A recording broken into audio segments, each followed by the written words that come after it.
क्या नाम है इनका? आपका नाम क्या है? हैं? सही सही नाम बताइएगा, विद्या का समय आपको। क्या नाम? नीतू, नित्यूष की हित हवा हितैनी भइबा का। अरे नित्यूष जी हितैती निभइबा का। अरे निभइबा का अविनाश जी से मुँह मरवइबा का।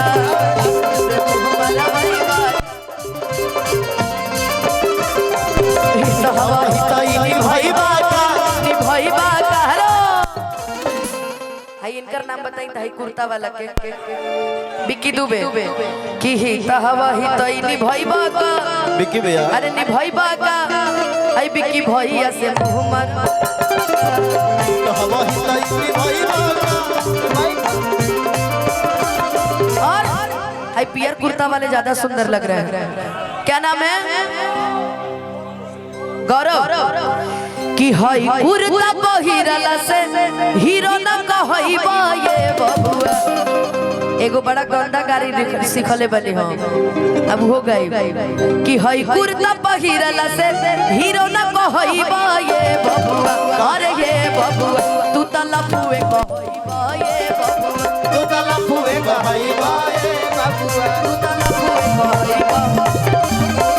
कोनो ऐसा आदमी जेकरा के खूब खराब गाड़ी दियाओ, कोनो ऐसा आदमी तू बाबू मैं तुम्हें गाली नहीं दूंगी, जल्दी बताइए। रिंकू भैया कहाँ है? भैया के साले हैं। रिंकू जी कहाँ है? रिंकू जी एही रिंकू जी उनकरा खातिर कहे के बाद कि रिंकू भैया अरे रहला संतरा तू अनार भइला। रिंकू जी कहाँ बनी भैया? सलफ भैया रिंकू जी कहाँ बनी? अतरा पांडे जी साधु भैया भी हैं। अच्छा राजनो भैया बगल में ही बैठे। अच्छा पहले रिंकू भैया खातिर बोली, हमार भैया के सार हवन कि रिंकू भैया कि रिंकू सरऊ रहला संतरा तू अनार भइला। आ रिंकू जी अगर सुनत हो हम तरहुए खातिर बा कि होई होलिया में बड़ा का छिनार भइला। एही होलिया में बड़ा का छिनार, एही होलिया में बड़ा का छिनार भइला। ई हाई बैंक वाला अरे होलिया में बाला का खेलाड़ भइला। हाई बैंक वाला अरे रहला संतरा तू अनार भइला। भैया अपना नाम बताइए ना। हेलो नाम नाम नाम राजेंद्र यादव। यादव जी है का? बैंक के पैसा काहे निकलता वो पता चलो। राजेंद्र भैया होलिया में बड़ा का छिनार भइला।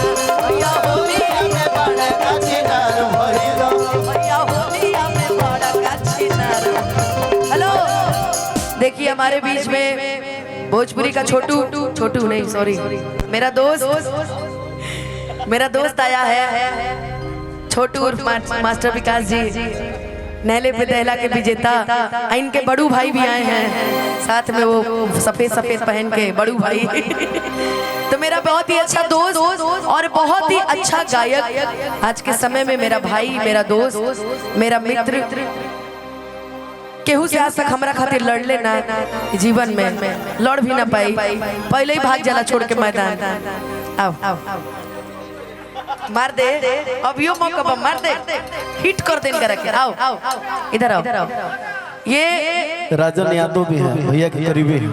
राजन जी को भी एक गाड़ी दे दे। हाँ एक गाड़ी तीनों के चाहिए कि राजन भैया अतहरा बहिन के बड़का ने मिली हो।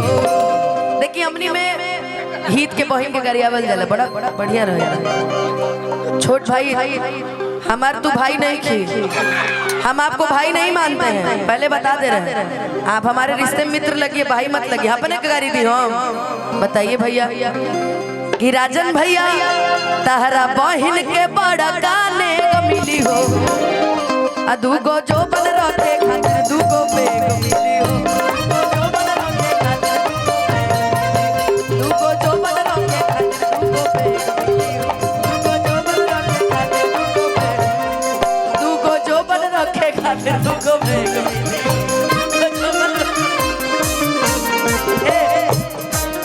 विकास मेरा दोस्त, मेरा मित्र, फरमाइशी भोलू यादव के लिए भैया कह रहे हैं, भोलू यादव उन्हों के करिया एक बार। बाप रे बाप, एक गाड़ी और तुम्हारा दिल दिल नहीं दरिया है भोलू भैया, आपका दिल दिल नहीं दरिया, हर माँ कसम आप बहुत करिया हैं। अब मैं इसके ज्यादा कुछ नहीं बोलूंगी यार, सब लफड़ा लगा रहे हो। देखिए कि हई भैया के बहिनी के होलिया में नेग मिली हो, ज्योतिष तुमको जो बन रखे खाते थे।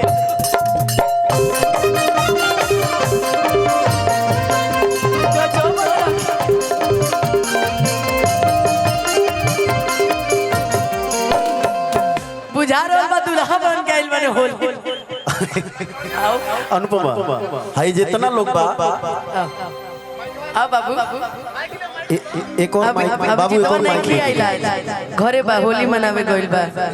हाई जितना लोग बा, हाई जितना लोग बा, अविनाश बाबू को कहता है पुनः गाड़ी देने के निम्न। अविनाश जी को हाँ हाँ इधर आइए।